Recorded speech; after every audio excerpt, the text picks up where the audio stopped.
Balatro, the roguelike deck building poker game. Let's go ahead and do a little post-stream review of this. So typically my reviews will come after, a long game with an actual story and progression, and there's like multiple days of playing it. This is like a one-off stream, but I'll still give it a review. I've never reviewed a game like this before. I'm not the biggest player of these types of roguelikes or deck builders, so maybe I'm not the best person to seek out for an opinion about these types of games, but let's go through it. Let's just go through it. So here's my review. I review story and characters, music and audio, graphics and visuals, level design and gameplay, and each one of those comes with a multiplier. So the more it's important to me, the higher the multiplier. So let's start all the way at the very beginning, story and characters, which is least important to me. It only gets a 2x multiplier. Consider the narrative and characters. Well, there's not much here, is there? There's not much of a narrative, not any characters. Maybe the Jokers are kind of like a character in the game. I guess you can kind of assume that they're kind of I don't know what I'm trying to say. Jonkler was very compelling character. Yeah, the different Jokers are interesting. They had an interesting dynamic, more so than just like a wild card would. So I guess that's kind of fun that they add those in there. But this reminds me a lot of Slay the Spire. And Slay the Spire, I feel, at least had like a main character that you kind of leveled up. So I guess this game could have done something similar to that, where you actually had a character that you were like taking through something like a dungeon or a castle or something.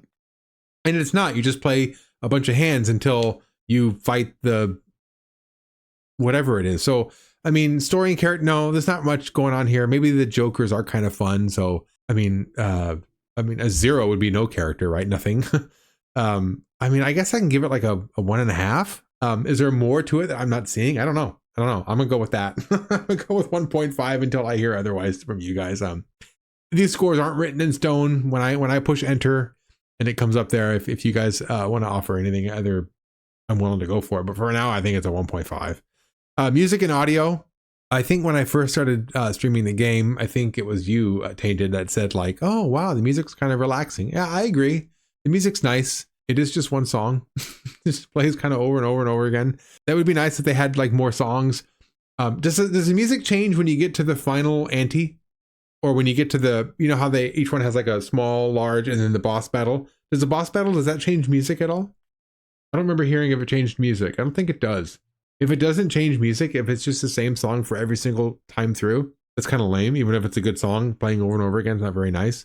It'd be nice if they changed the music depending like on the abilities that the ante has. It'd be nice if maybe, I think I keep calling it the ante. I think it's called the blind, right? The blind is what it is. Anyway, I'm going to give that maybe, I'm going to give it a 2.5, pretty low. I do like the music, but it's just that one song that plays on repeat, unless I'm mistaken. Am I mistaken, guys? I think it's just one song that plays on repeat. The music shifts depending on where okay, so the music does shift. Okay, so Hellsmith, I'm gonna take your word for it. If the music does change up a bit, I was playing pretty low volume on this playthrough. I'm gonna bump it up to a 3 then. I'll give it a 3. I'll bump it up, unless you think the music was really that great. It doesn't come to my mind what the music was. I was playing earlier this morning for a bunch, and then I played it just now. But the music, to be fair, was pretty low. Similar to pausing NES. Oh, right. Remember Battletoads? When you push start on Battletoads, it changed the song. Graphics and visuals. It was made by one person from what I heard. And it looks great. It looks fine. It's definitely an indie game. The interface isn't that smooth, but for being a one person made indie game, I think it's pretty good. I like that the cards kind of shake and then like the corresponding power up that you're getting kind of shakes along with it. So you can see that visual cue of like, oh, this goes with that and that goes with this. So that's kind of nice. I do like that. I'm gonna go with a 3 on that as well. Maybe if they make Balatro 2, they can give it more sparkles and pizzazz and zip and all that kind of stuff to make it more pleasing. But it's serviceable. I think 3 is fine for serviceable, right? It's not bad. But it's not like, oh my gosh, this is fantastic. It's fine. It's fine for what it is. Level design, there's one level. It's again, like the music, it just kind of goes and goes and goes and goes and goes. And there is no real distinction between, like, if you're in a boss battle, like maybe like if the background or something like changed color, or there was some sort of depth where something was happening in the background, or maybe flames were coming up from the bottom, right? Like, I'm thinking of all these other things you can do to actually make the level look different when you're doing different things. So this I'm actually I'll give that a 2.5. There's some stuff you can do. I feel bad because it's just one person who made the game, right? But again, I'm not the type of person who should be reviewing this game. It's not my cup of tea, I guess. So I don't really have a lot to compare it to. I'm doing the best I can here.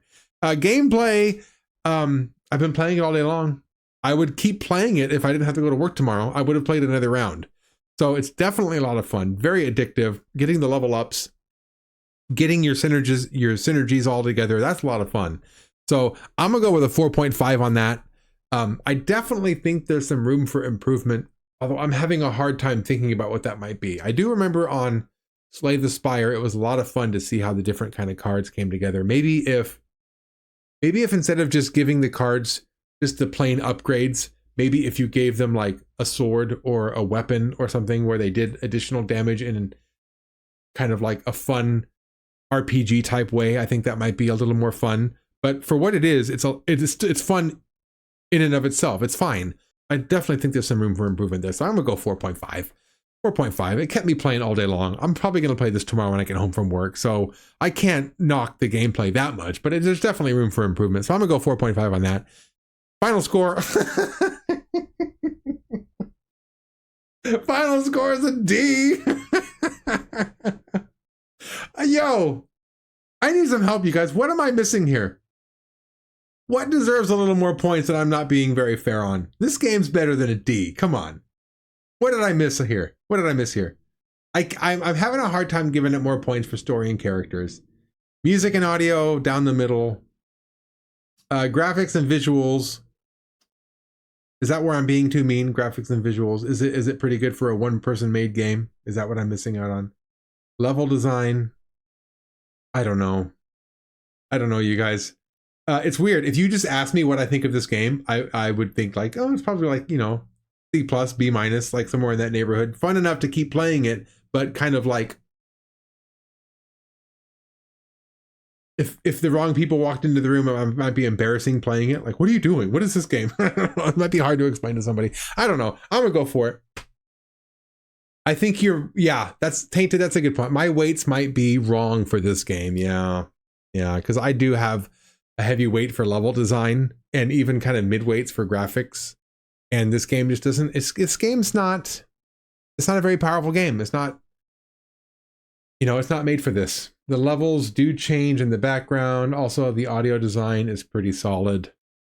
So Hellsmith saying, maybe give us some mercy on the level design and the audio. Hellsmith, I'm gonna take your word for it. I'm gonna give it a little bit of benefit of the doubt. I'm gonna give it a 0.5, extra 0.5 on the music. And the levels do change on the background. I'm gonna take I don't remember seeing that too much. But I'm gonna go up on that one. That gives it a D+. I don't Like I said, I'm not the type of person who normally plays these types of games, so this is kind of new to me. But yeah, I guess with my grading system, I'm having a hard time getting it out of the D. So this is a D game. It's a D game that I just happen to really, really like. I'm definitely going to keep playing it. I might even get it for my iPhone. I might get it for my iPad and just play it at home, in bed or something like that. So, yeah, there you have it. My post-stream review of Balatro. Gameplay should be times 12 instead of times 6. I should double the gameplay. Yeah, you're right. So Tainted saying that because the gameplay, that's really all this game has to offer. Like if you're really honest about this, the gameplay is really all this game has to offer. The graphics and the visuals, the music and audio, the story, there's really nothing there other than just being a basic poker game. So you know what?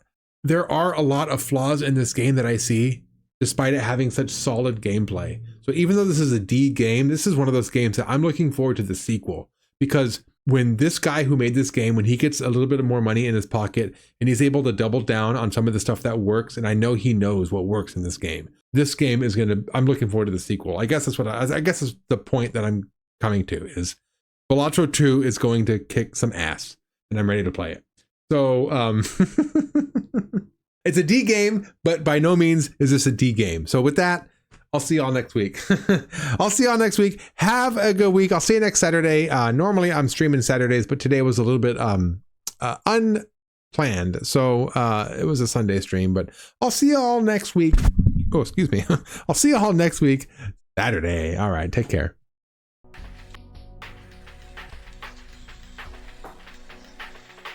Too bad about Kenny, huh?